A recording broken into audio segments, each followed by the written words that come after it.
Nous approchons de la Pâque, une grande fête chrétienne. La fête qui nous rappelle la mort et la résurrection de notre Seigneur Jésus-Christ. C'est pourquoi notre message d'aujourd'hui se trouve dans le livre dans l'évangile selon Saint Matthieu.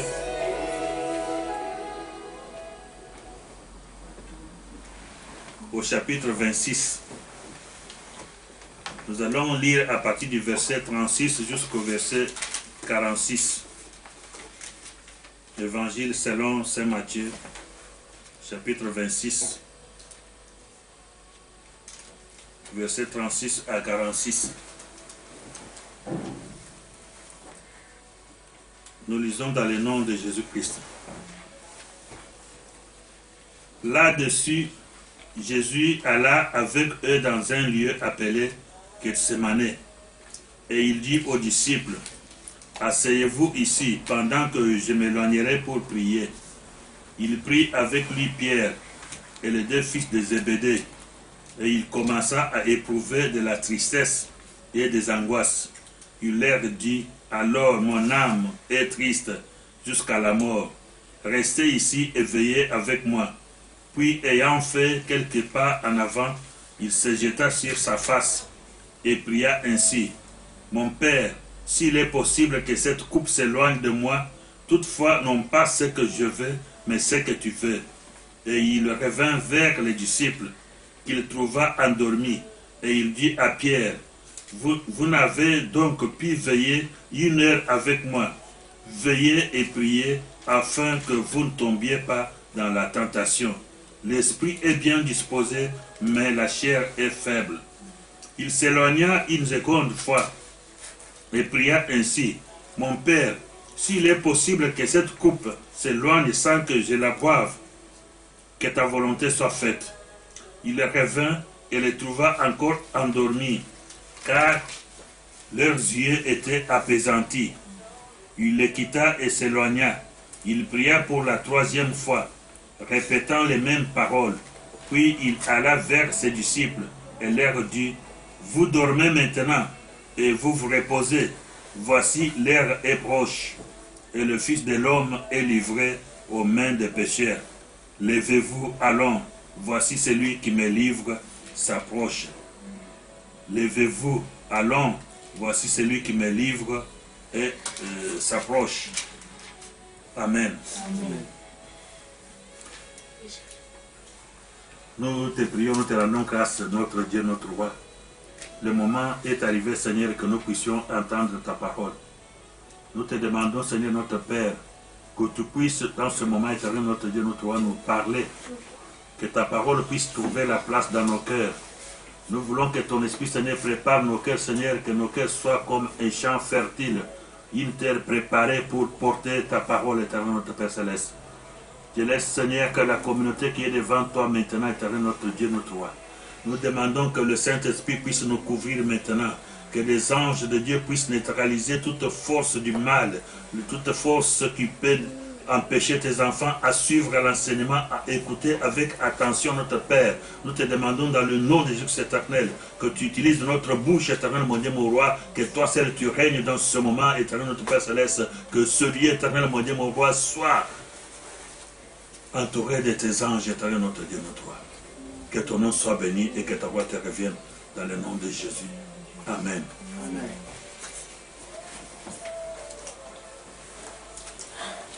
Des paroles que nous venons de lire, ce sont des paroles qui sont sorties de la bouche de Jésus-Christ. Notre thème d'aujourd'hui se trouve au verset 41. Veillez et priez afin que vous ne tombiez pas dans la tentation. Veillez et priez. Jésus-Christ parlait à ses disciples de plusieurs façons. Il parlait dans des circonstances différentes.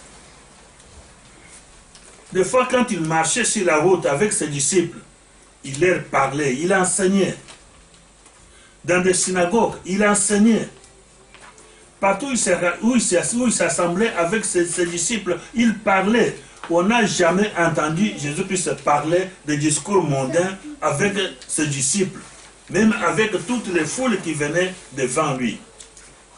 Même s'il y avait d'autres gens qui venaient avec des causeries du monde, avec des discours du monde, Jésus les ramenait toujours au discours du royaume. Il les ramenait toujours à la parole de Dieu. Cette fois-ci, après avoir révélé à ses disciples, il avait prophétisé plusieurs fois de sa mort et de sa résurrection. Mais cette fois-ci, ils étaient autour d'une table, en train de manger avec ses disciples. Il leur avait parlé de beaucoup de choses. Parce que la Pâque, il avait vu maintenant que c'est l'accomplissement de toutes les prophéties qu'il avait déjà dites à ses disciples. C'est le commencement maintenant de l'accomplissement de ces prophéties. C'était un vendredi, quand il parlait là, quand il parlait à ses disciples, il savait bien que c'était le jour qui devait être arrêté, qui devait être amené devant les tribunaux, qui devait être jugé et condamné, quoique qu'il n'avait pas péché, quoique qu'il n'avait pas fait du mal, mais parce qu'il était venu pour cela, il était venu pour accomplir. C'est ça la mission qu'il avait sur la terre. Mais c'était une mission pénible.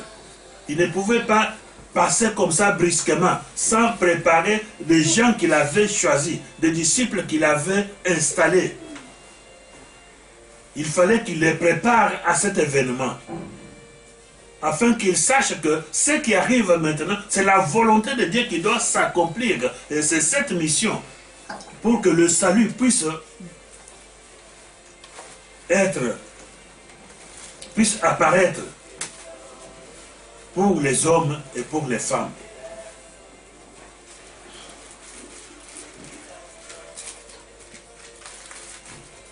Il avait déjà institué la Sainte Seine. C'était la Pâque des Juifs.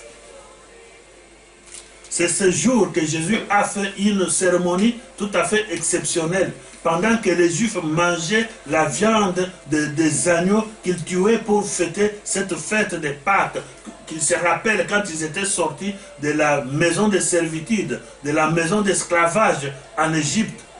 Mais au lieu de l'agneau, au lieu de la chair, c'est à ce moment-là qu'il leur avait donné la coupe de vin. Il a dit que cette coupe, c'est la coupe de mon sang. C'est à ce jour-là qu'il avait donné du pain. Il avait que ce pain que je vous donne, c'est mon corps que vous devez manger. Le corps qui vous est donné pour la rémission de vos péchés. Et pendant qu'ils étaient en train de manger,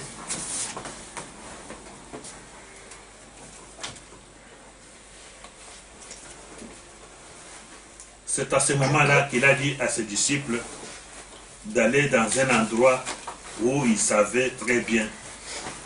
Un endroit où ils allaient souvent avec ses disciples pour prier. Arrivé là-bas,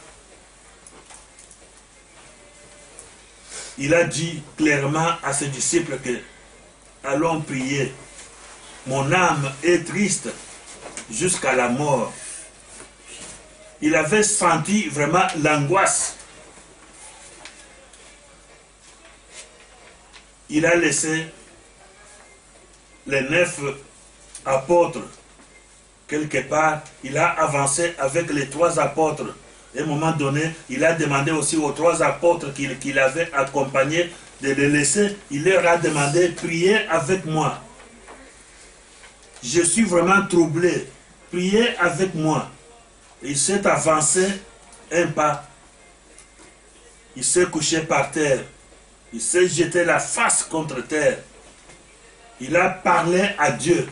Parce qu'il avait vu le moment qui arrivait, c'était un moment difficile. Il avait prié à son père.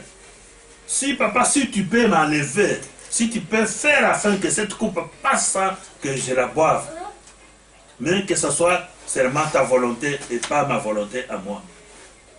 Il est revenu vers ses disciples. Il les a trouvés endormis. Il a réveillé Pierre. Parce qu'il avait déjà dit à Pierre que Pierre, aujourd'hui même, tu me renieras.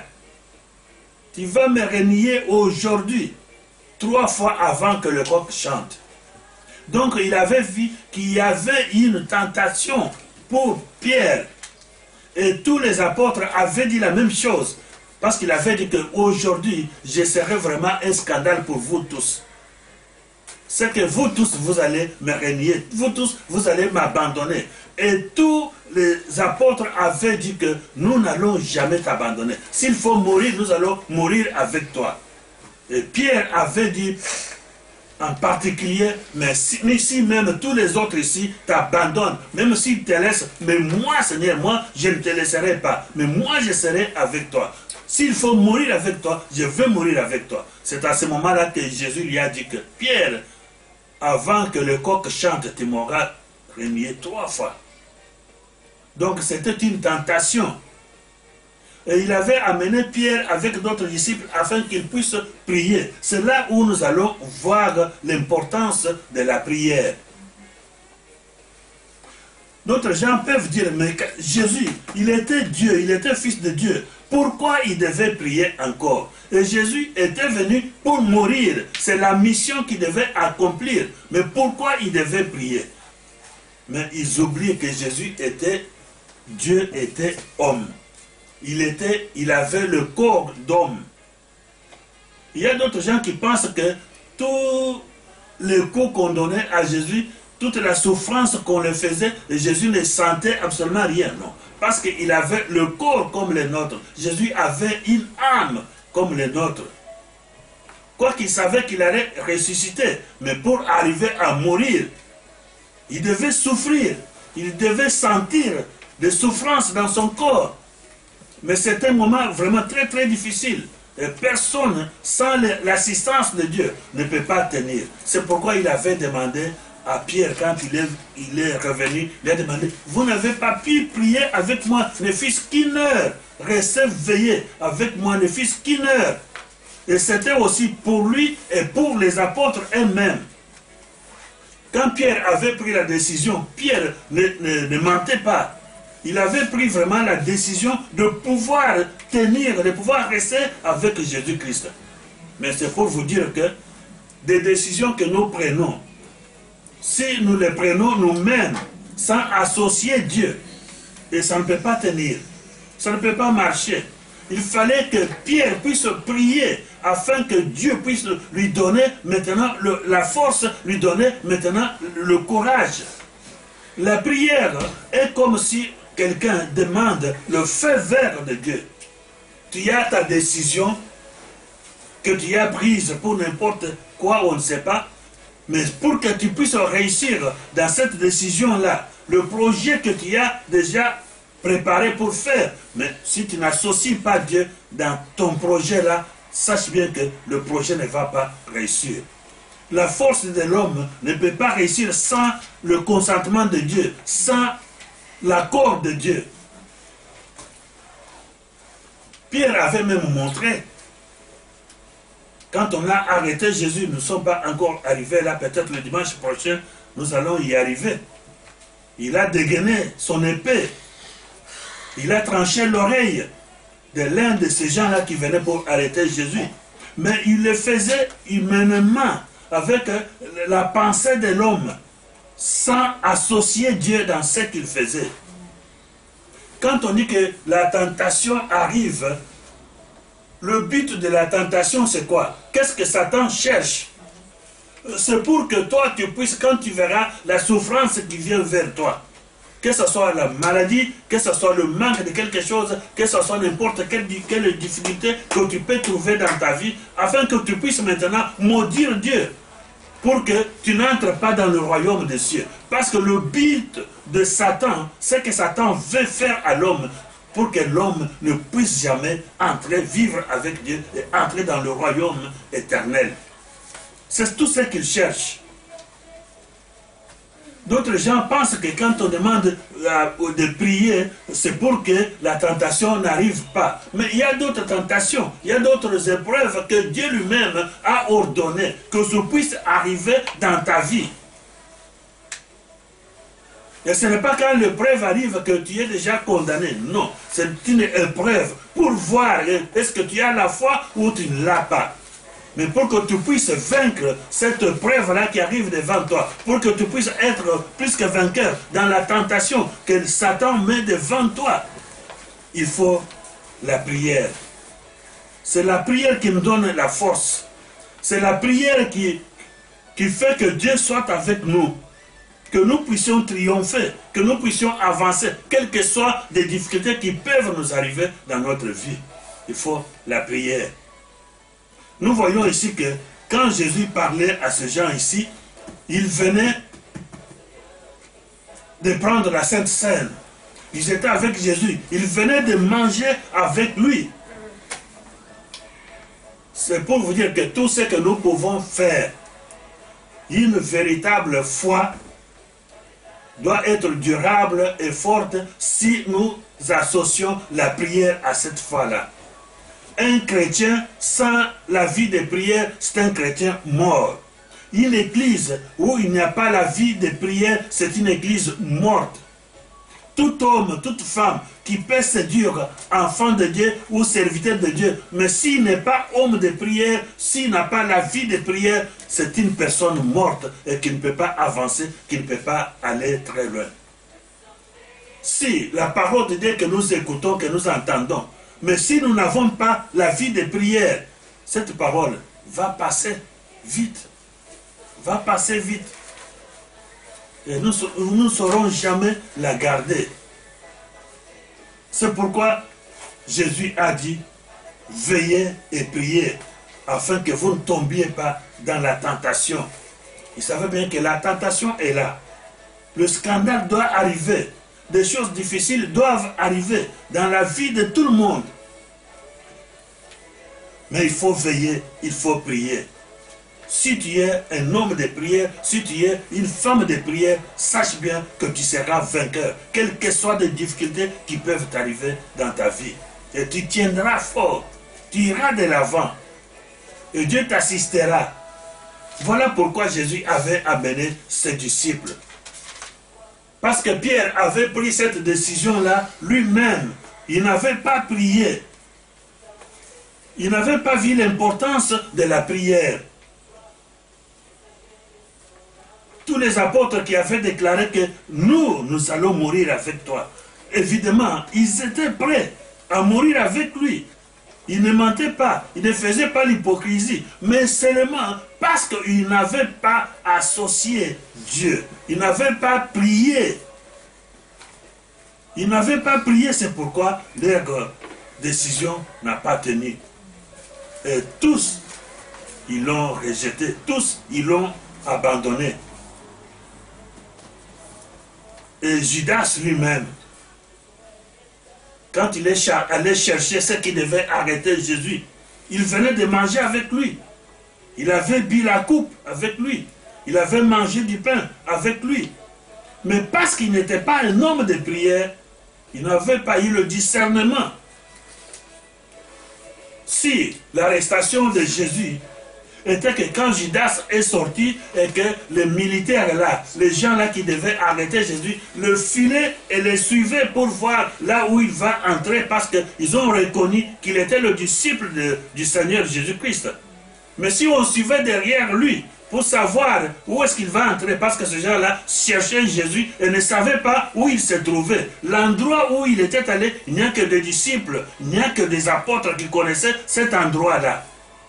Mais lui, qu'est-ce qu'il avait fait? Il est allé, il a pris de l'argent, il a amené ces gens-là pour qu'ils puissent aller arrêter le Seigneur. Et pourtant, il venait de manger la Sainte Seine.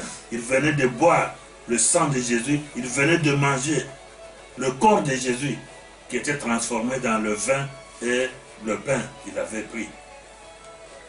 Et parce qu'il n'avait pas la vie de prière. Nous savons bien que Jésus était envoyé pour cette mission-là. Mais ceux qui étaient à côté de lui, ceux qui étaient aux entourages de lui, s'ils étaient des hommes et des femmes de prière, eux, ils attendaient toujours à Jésus-Christ. C'est pourquoi il avait dit, jusqu'à quand moi je vais vous supporter? Jusqu'à quand je serai avec vous?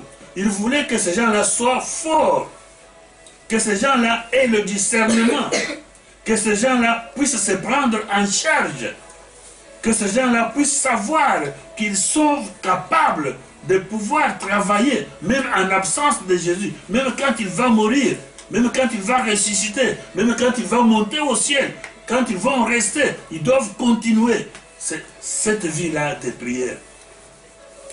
Nous, les chrétiens d'aujourd'hui, c'est pourquoi il y a d'autres serviteurs de Dieu qui sont vraiment des gens qui parlent de Dieu, des gens qui ont fait des miracles, qui ont fondé des grandes églises. Mais à un moment donné, on les voit qu'ils tombent dans le péché, qu'ils reviennent en arrière. C'est parce qu'ils mettent à côté la vie de la prière. La prière, nous devons l'avoir, nous devons la faire jusqu'à ce que Jésus-Christ doit revenir. Et tous les jours, nous avons les tentations devant nous. Nous avons des épreuves devant nous. C'est pourquoi chaque chrétien doit prier tous les jours. Pour nous, tous les jours, c'est le jour de Pâques. Tous les jours, c'est le jour où nous voyons qu'il y a devant nous une barrière. Il y a devant nous, quelque part, un obstacle quelconque. Et nous devons être vraiment, nous devons veiller. Nous devons prier. N'attendez pas que votre pasteur prie à votre place. Évidemment, il y a des occasions que le pasteur peut prier à votre place. Il y a des cas qui peuvent arriver. Et que vous avez prié, ça n'a pas tenu, et vous pouvez demander le concours de l'église, le concours de votre pasteur, afin qu'il puisse prier pour toi. Mais toi-même, sois une femme de prière. Sois un homme de prière. Veille. Veille.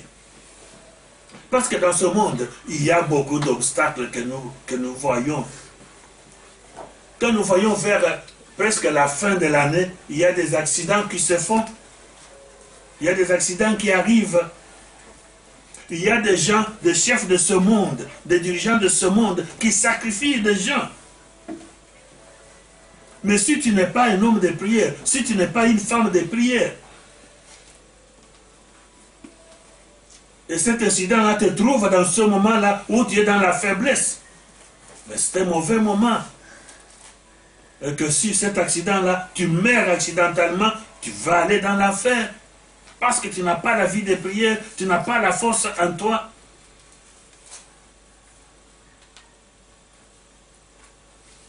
Quand nous voyons des événements qui arrivent dans le monde, il y a des gens.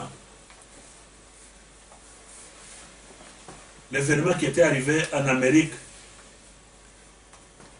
où les hommes se sont jetés avec des avions sur les tours jumelles de Wall Street. Il y a des milliers de personnes qui sont mortes dans cet accident-là, dans cet attentat-là. Presque 4000 âmes, 4000 personnes qui ont été sacrifiées uniquement pour pouvoir provoquer la guerre, soit en Afghanistan ou en Irak, pour qu'ils puissent avoir la raison de pouvoir déclencher la guerre. Mais on a maintenant sacrifié des gens, des hommes et des femmes. Est-ce que des hommes et des femmes qui sont morts dans cet attentat-là, tous sont des pécheurs? Il y en avait même des chrétiens qui étaient là, à ce moment-là, qui travaillaient là, dans ces bureaux-là, peut-être qui passaient à côté de ces endroits-là, à ce moment-là, et qui ont péri dans cet attentat-là. C'est pourquoi la parole de Dieu nous demande de veiller et de prier. Parce qu'on ne sait pas quand, on ne sait pas quand un problème peut nous arriver. veiller et prier, ne fût-ce qu'une heure. Si Pierre avait prié, ne fût-ce qu'une heure. Si les apôtres avaient prié, ne fût-ce qu'une heure. Je crois que cet événement-là allait prendre une autre tournure dans leur vie. Allait prendre une autre tournure dans leur vie. Parce que Dieu est Dieu. La décision de l'homme reste la décision de l'homme. Mais il faut associer Dieu. Il faut demander à ce que Dieu puisse être avec toi. Dans ce que toi tu prépares. Dans ce que tu veux faire. Dans le projet que tu as. Associe Dieu. Et celui qui associe Dieu dans ce qu'il fait, il trouve la solution. Et Dieu sait comment il peut te conduire. Dieu sait. C'est pourquoi la prière est nécessaire. Nous passons des moments difficiles. Nous passons des moments difficiles. Et ce moment-là, il faut que nous soyons vraiment, que nous ayons une protection. La protection que nous avons se trouve en Dieu. C'est Dieu qui est notre seul protecteur. C'est pourquoi il faut l'associer dans tout ce que nous faisons. Il y a des moments où il y a des frères et des sœurs, mais tu seras seul. Tes frères et tes sœurs ne peuvent pas arriver là où tu es. Il y a des moments où ton père ne peut pas arriver là où tu es. Mais seul Dieu peut arriver là où tu es. Il n'y a que lui qui peut venir. C'est pourquoi il faut être avec lui. Jésus-Christ avait dit que ceux qui aiment, si tu aimes ton père plus que moi, tu n'es pas digne d'être mon disciple. Si tu aimes tes enfants plus que moi, tu n'es pas digne d'être mon disciple. Si tu aimes tes amis plus que moi, tu n'es pas digne d'être mon disciple. Mais aime le Seigneur. Aime le Seigneur et tu seras son disciple. Il y en a qui suivent des gens avec les mains. N'aime pas ton pasteur plus que Jésus. N'aime pas ton père plus que Jésus. Parce que c'est le seul soutien, c'est le seul rempart, c'est la seule forteresse que nous avons et que vous avez. Au moment opportun, il te viendra en aide. Au moment difficile, il t'encouragera. Quand tu auras des angoisses, il te visitera. Quand tu auras la tristesse, il te visitera. Il te consolera. Le combat que nous avons, c'est le combat du royaume. C'est le combat du royaume. Et pour entrer dans le royaume de Dieu, entrer dans le royaume des cieux, il faut que tu aies avec toi Dieu. Que Dieu soit ta force. Que Dieu soit ta puissance. Que Dieu soit vraiment ton secours. Les apôtres, quand ils ont compris qu'il faut la prière, après la résurrection de Jésus, et quand ils ont le Saint-Esprit, maintenant c'est la prière qui régnait. C'est la prière qui avait pris la place dans leur cœur. Même quand on avait arrêté Pierre, des hommes et des femmes qui étaient restés, ils étaient tout le temps dans la prière. Ils priaient pour Pierre. Ils invoquaient leur Seigneur.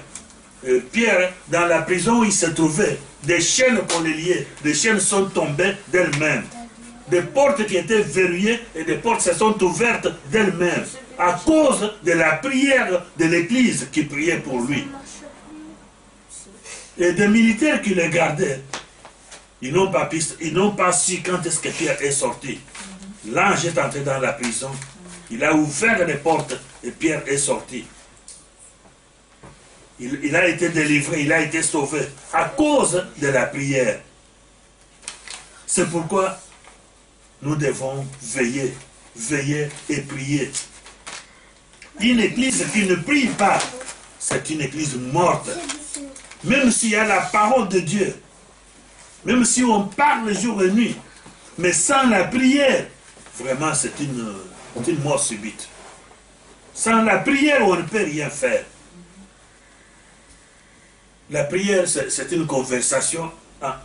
Comme tu peux parler à ton père, comme tu peux parler à ton frère. La prière, c'est à s'adresser à Dieu. Il n'y a pas une formule de prière qui est enseignée à part notre Père que Jésus avait montré à ses disciples de comment ils doivent prier. Mais la prière, ce sont des sentiments que tu as, ce sont des besoins que tu as, que tu donnes, que tu montres, que tu présentes à ton Dieu. Et parle, prie, veille. C'est pourquoi il y a beaucoup de gens qui ne sont pas des gens de prière. Ils sont là quand il est dans l'église. Vous voyez qu'il est là, mais il a des rendez-vous quelque part. Et quand il sort, il va à ces rendez-vous-là. Si c'est pour aller voler, si c'est pour aller commettre l'adultère, si c'est pour aller commettre l'assassinat, si c'est pour aller commettre n'importe quel type de péché. Mais il est là dans la maison. Et quand il sort, vous voyez que qui a fait cela? C'est un chrétien qui a fait. Parce qu'il n'était pas un homme de prière. Il n'était pas un homme de prière. Donc la prière nous sauve à beaucoup de choses. La prière nous fortifie. Là où nous pouvons chuter, la prière nous donne la force de pouvoir tenir. Quand nous voyons l'exemple qui nous est donné dans la Bible de cet homme Job, mais la tentation est arrivée dans sa maison. Ses enfants sont morts, ses fils et ses filles. Ils sont morts, mais il avait tenu parce qu'il était un homme de prière. Des maladies se sont abattues sur lui. Son corps a été déchiqueté. Il avait des abcès de la tête aux pieds. Mais il avait tenu parce qu'il était un homme de prière. C'était une épreuve. Et des souffrances qu'il souffrait étaient acceptées par Dieu et ordonnées par Dieu. C'était une épreuve pour lui. Pour voir est-ce qu'il est un homme de foi ou bien il est un homme qui aime Dieu parce qu'il est dans la paix, il est dans la tranquillité, il a la richesse. Il a des enfants, il a la femme, il a tout ce qu'il faut. Il a de l'argent. Il a tenu bien. Et aujourd'hui, nous le prenons comme un bel exemple dans la Bible. Un bel exemple. Je crois que partout dans le monde, même des générations à venir, si Jésus-Christ ne revient pas bientôt, ils parleront de cet homme, de sa foi. Même sa propre femme lui a demandé injurer Dieu et meurt. Non, il ne l'a pas fait. Il ne l'a pas fait. Il avait confiance dans son Dieu. Si tu es un homme de prière, tu es une femme de prière, tu peux avoir des douleurs qui dépassent des graves problèmes dans la vie, mais tu tiendras toujours. Tu tiendras, tu iras toujours de l'avant. Parce que tu as la prière nous donne la foi, la prière nous donne l'espérance, la prière nous donne le courage, la prière nous donne la persévérance, la prière nous donne la force. C'est pourquoi Jésus insistait, veillez et priez, veillez et priez. Comme nous parlons de la prière et nous nous approchons de la Pâque, nous proclamons une semaine de prière à partir de lundi. Nous allons prendre un temps, que chacun prenne un temps là où il est. Ceux qui travaillent, ils doivent prendre un temps. Ceux qui sont à la maison, ils doivent prendre un temps de rester sans manger toute la journée. Et on ne mangera qu'à 18h. Après 18h, on peut manger des choses légères. Un repas léger. On ne donne pas de directives. Parce que si on donne des directives que le jeûne, nous devons manger ceci, cela, nous devons faire ceci, cela, non. Quelqu'un peut aller déranger, peut aller faire ça, faire ce qu'on n'a pas demandé de faire. Et ça sera vraiment une occasion de chute pour toute l'Église, et pour tous ceux qui ont pris l'engagement. Donc que chacun lui-même prenne son engagement. Mais seulement, ne mangez pas pendant la journée. Prenez du temps pendant la journée de prier, du lundi jusqu'à dimanche. Lorsque nous allons nous retrouver encore le dimanche ici, Et après le culte, le feu sera vert maintenant pour que chacun puisse retourner à sa vie d'habitude et manger comme d'habitude et prier comme d'habitude. Mais cette semaine, parce que nous approchons à la semaine, une grande fête chrétienne, la fête de Pâques, où nous nous souvenons de la mort de Jésus-Christ, où nous nous souvenons le jour où Jésus avait dit à ses disciples, veillez et priez pour que vous ne tombiez pas dans la tentation. Devant nous, il y a la tentation tous les jours, toute la vie. La vie d'un chrétien, c'est une vie difficile. C'est pourquoi on dit que c'est le chemin étroit sur lequel nous marchons. Ce n'est pas un chemin large, mais c'est un chemin, un sentier étroit sur lequel nous marchons. Là où il y a des difficultés, où il y a des problèmes, où l'ennemi nous combat toujours. L'ennemi veut toujours nous récupérer. Et ce combat est éternel. Aussi longtemps que nous sommes dans ce corps, ce combat-là existe. Donc c'est pourquoi que l'Église s'élève. Nous nous levons pour prier, pour rester des hommes et des femmes de prière.